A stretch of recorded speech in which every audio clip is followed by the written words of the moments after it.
यहां तो ऐसे ही चलता है। ये मोदी जी जैसे बहुत आके गए। मुझे आश्चर्य होता था कि बनारस के लिए ऐसी ही धारणाएं बना ली गई थी, ऐसे तर्क दिए जाने लगे थे। ये जड़ता बनारस की नहीं थी, हो भी नहीं सकती थी। थोड़ी बहुत राजनीति थी, थोड़ा बहुत कुछ लोगों का निजी स्वार्थ, इसलिए बनारस पर आरोप लगाए जा रहे थे। लेकिन काशी तो काशी है, काशी तो अविनाशी है। काशी में एक ही सरकार है।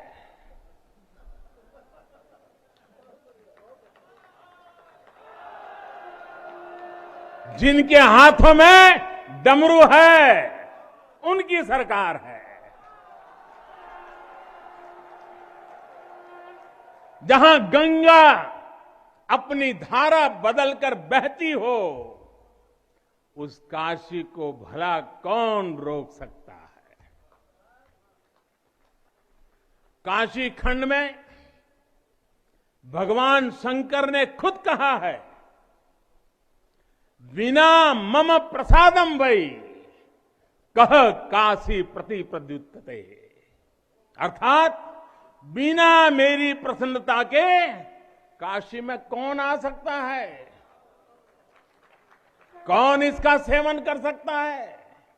काशी में महादेव की इच्छा के बिना न कोई आता है और न यहां उनकी इच्छा के बिना कुछ होता है। यहां जो कुछ होता है महादेव की इच्छा से होता है। ये जो कुछ भी हुआ है महादेव ने ही किया है।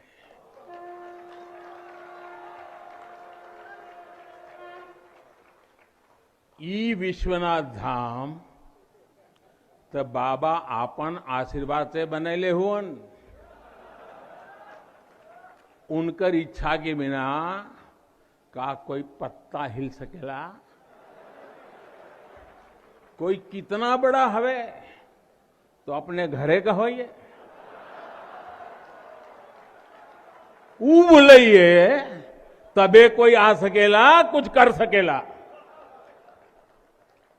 साथियों, बाबा के साथ अगर किसी और का योगदान है तो वो बाबा के गणों का है। बाबा के गण यानी हमारे सारे काशीवासी, सारे काशीवासी जो खुद महादेव के ही रूप है। जब भी बाबा को अपनी शक्ति अनुभव करानी होती है, वो काशी वासियों का माध्यम ही बना देते हैं। फिर काशी करती है और दुनिया देखती है। इदम शिवाय इदम नमः, इदम शिवाय इदम नमः। भाई और बहनों, मैं आज अपने हर उस श्रमिक भाई बहनों का भी आभार व्यक्त करना चाहता हूं, जिसका पसीना इस भव्य परिसर के निर्माण में बहा है। कोरोना के इस विपरीत काल में भी उन्होंने यहां पर काम रुकने नहीं दिया। मुझे अभी अपने इस श्रमिक साथियों से मिलने का अवसर मिला, उनके आशीर्वाद लेने का सौभाग्य मिला। हमारे कारीगर, हमारे सिविल इंजीनियरिंग से जुड़े लोग, प्रशासन के लोग, वो परिवार जिनके यहां घर हुआ करते थे, मैं सभी का अभिनंदन करता हूं। और इन सबके साथ मैं यूपी सरकार, हमारे कर्मयोगी मुख्यमंत्री योगी आदित्यनाथ जी का भी और उनकी पूरी टीम का भी अभिनंदन करता हूं, जिन्होंने काशी विश्वनाथ धाम परियोजना को पूरा करने के लिए दिन रात एक कर दिया। साथियों, हमारी इस वाराणसी ने युगों को जिया है, इतिहास को बनते बिगड़ते देखा है। कितने ही कालखंड आए गए, कितनी ही सल्तनतें उठी और मिट्टी में मिल गई, फिर भी बनारस बना हुआ है। बनारस अपना रस बिखेर रहा है। बाबा का ये धाम शाश्वत ही नहीं रहा है, इसके सौंदर्य ने भी हमेशा संसार को आश्चर्यचकित और आकर्षित किया है। हमारे पुराणों में प्राकृतिक आभा से घिरी काशी के ऐसे ही दिव्य स्वरूप का वर्णन किया गया है।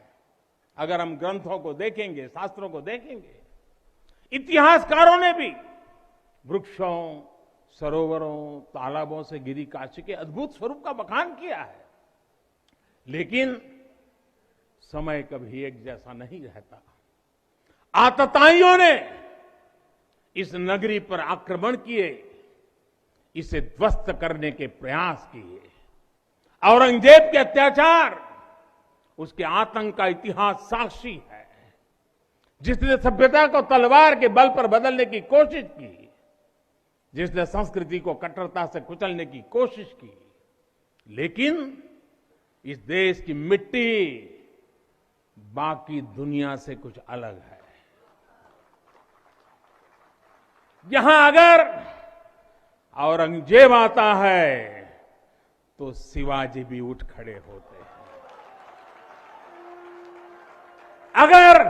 अगर कोई सालार मसूद इधर बढ़ता है तो राजा सुहेलदेव जैसे वीर योद्धा उसे हमारी एकता की ताकत का एहसास करा देते हैं। और अंग्रेजों के दौर में भी वॉरेन हेस्टिंग का क्या हाल काशी के लोगों ने किया था। ये तो काशी के लोग समय समय पर बोलते रहते हैं और काशी की जुबान पे निकलता है, घोड़े पर हौदा और हाथी पर जिन जान लेकर भागल वॉरेन हेस्टिंग।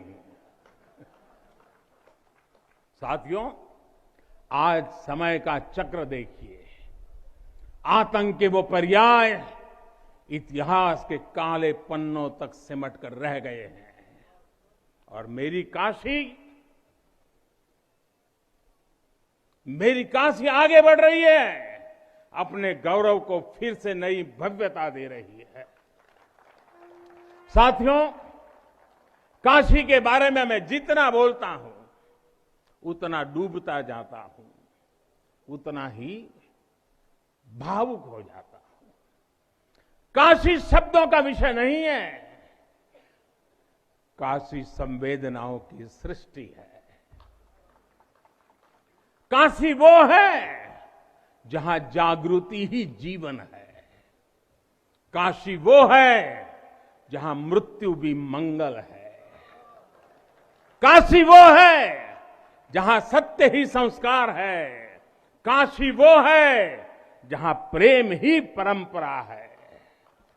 चंद्रशेखर आजाद तक कितने ही सेनानियों की कर्मभूमि जन्मभूमि काशी रही है।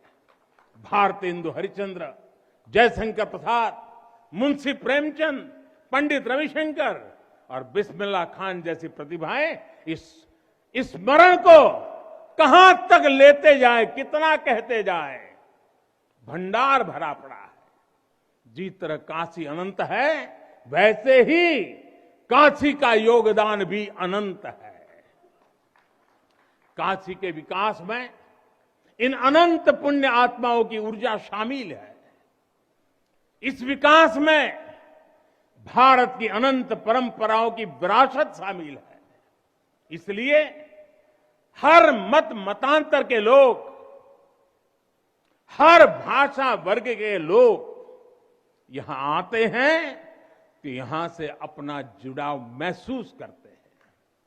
साथियों, काशी हमारे भारत की सांस्कृतिक, आध्यात्मिक, राजधानी तो है ही, ये भारत की आत्मा का एक जीवंत अवतार भी है।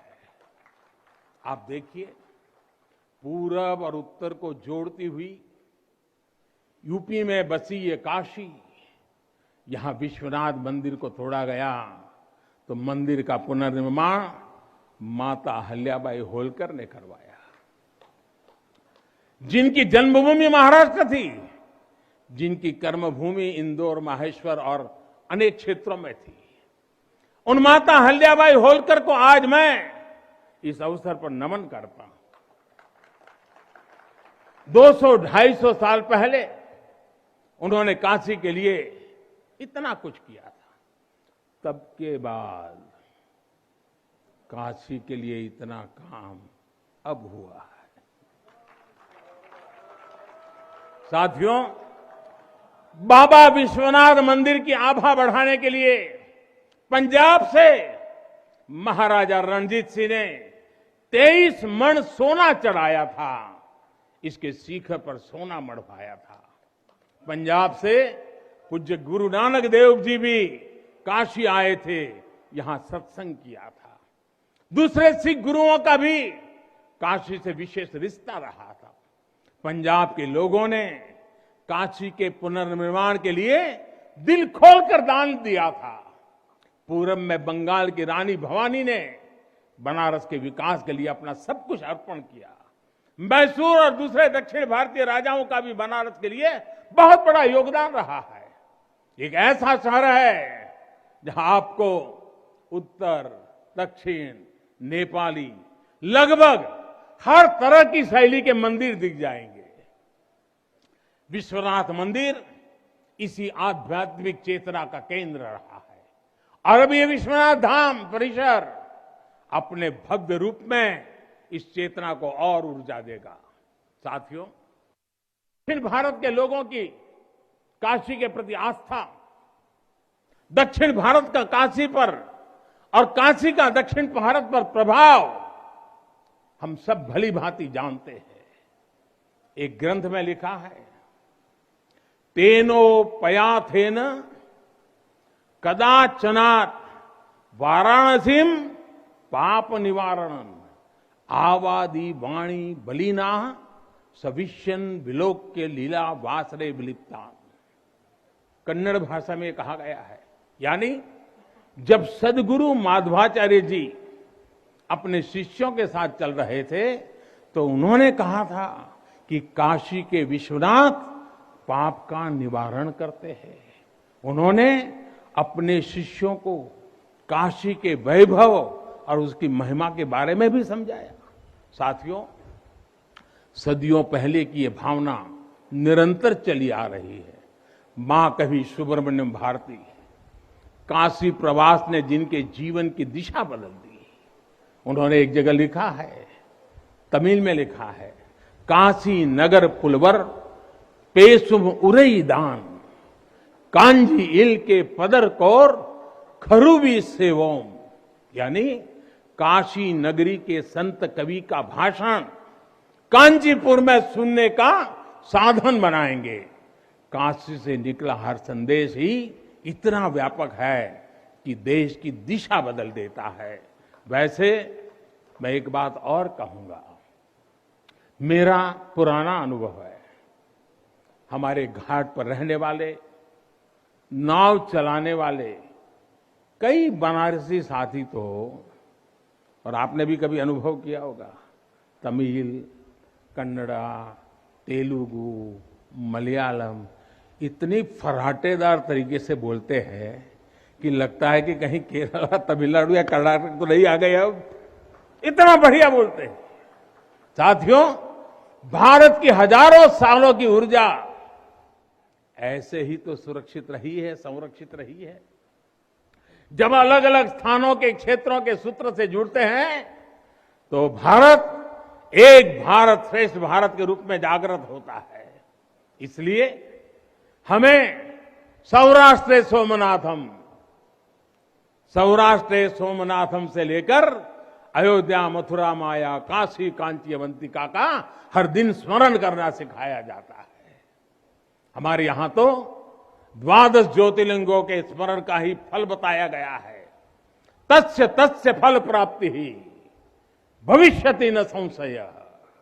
यानी सोमनाथ से लेकर विश्वनाथ तक 12 ज्योतिर्लिंगों का स्मरण करने से हर संकल्प सिद्ध हो जाता है, इसमें कोई संशय ही नहीं है। ये संशय इसलिए नहीं है क्योंकि स्मरण के बहाने पूरे भारत का भाव एकजुट हो जाता है, और जब भारत का भाव आ जाए तो संशय कहां रह जाता है, असंभव क्या बचता है। साथियों, ये भी सिर्फ संयोग नहीं है कि जब भी काशी ने करवट ली है, कुछ नया किया है, देश का भाग्य भी बदला है। बीते 7 वर्षों से काशी में चल रहा विकास का महायज्ञ आज एक नई ऊर्जा को प्राप्त कर रहा है। काशी विश्वनाथ धाम का लोकार्पण भारत को एक निर्णायक दिशा देगा, एक उज्जवल भविष्य की तरफ ले जाएगा। ये परिसर साक्षी है हमारे सामर्थ्य का, हमारे कर्तव्य का। अगर सोच लिया जाए, ठान लिया जाए, तो असंभव कुछ भी नहीं है। हर भारतवासी की भुजाओं में वो बल है, हर भारतवासी की भुजाओं में वो बल है जो अकल्पनीय को साकार कर देता है। हम तब जानते हैं, हम तपस्या जानते हैं, देश के लिए दिन रात खपना जानते हैं। चुनौती कितनी ही बड़ी क्यों ना हो, हम भारतीय मिलकर उसे परास्त कर सकते हैं। विनाश करने वालों की शक्ति कभी भारत की शक्ति और भारत की भक्ति से बड़ी नहीं हो सकती। याद रखिए, जैसी दृष्टि से हम खुद को देखेंगे, वैसी ही दृष्टि से विश्व भी हमें देखेगा। मुझे खुशी है कि सदियों की गुलामी ने हम पर जो प्रभाव डाला था, जिस हिंद भावना से भारत को भर दिया गया था, अब आज का भारत उससे बाहर निकल रहा है। आज का भारत सिर्फ सोमनाथ मंदिर का सौंदर्यीकरण ही नहीं करता, बल्कि समंदर में हजारों किलोमीटर ऑप्टिकल फाइबर भी बिछा रहा है। आज का भारत सिर्फ बाबा केदारनाथ मंदिर का जीर्णोद्धार ही नहीं कर रहा, बल्कि अपने दमखम पर अंतरिक्ष में भारतीयों को भेजने की तैयारी में जुटा है। आज का भारत सिर्फ अयोध्या में प्रभु श्री राम का मंदिर ही नहीं बना रहा, बल्कि देश के हर जिले में मेडिकल कॉलेज भी बना रहा है। आज का भारत सिर्फ बाबा विश्वनाथ धाम को भव्य रूप ही नहीं दे रहा, बल्कि गरीब के लिए करोड़ों पक्के घर भी बना रहा है। साथियों, नए भारत में अपनी संस्कृति का गर्व भी है और अपने सामर्थ्य पर उतना ही भरोसा भी है। नए भारत में विरासत भी है और विकास भी है। आप देखिए, अयोध्या से जनकपुर आना जाना आसान बनाने के लिए राम जन्म की मार्ग का निर्माण हो रहा है। आज भगवान राम से जुड़े स्थानों को रामायण सर्किट से जोड़ा जा रहा है और साथ ही रामायण ट्रेन चलाई जा रही है। बुद्ध सर्किट पर ही काम हो रहा है, तो साथ ही कुशीनगर में इंटरनेशनल एयरपोर्ट भी बनाया गया है। करतारपुर साहिब कॉरिडोर का निर्माण किया गया है, तो वहीं हेमकुंड साहिब जी के दर्शन आसान बनाने के लिए रोपवे बनाने की भी तैयारी है। उत्तराखंड में 4 धाम सड़क महापरियोजना पर भी तेजी से काम जारी है। भगवान विट्ठल के करोड़ों भक्तों के आशीर्वाद से श्री संत ज्ञानेश्वर महाराज पालकी मार्ग और संत तुकाराम महाराज पालकी मार्ग का भी काम अभी कुछ हफ्ते पहले शुरू हो चुका है। साथियों, केरला में गुरुवायूर मंदिर हो या तमिलनाडु में कांचीपुरम वेलंकानी, तेलंगाना का जोगलांबा देवी मंदिर हो या फिर बंगाल का बेलूर मठ, गुजरात में द्वारका जी हो या फिर अरुणाचल प्रदेश का परशुराम कुंड, देश के अलग अलग राज्यों में हमारी आस्था और संस्कृति से जुड़े ऐसे अनेकों पवित्र स्थानों पर पूरे भक्ति भाव से काम किया गया है, काम चल रहा है।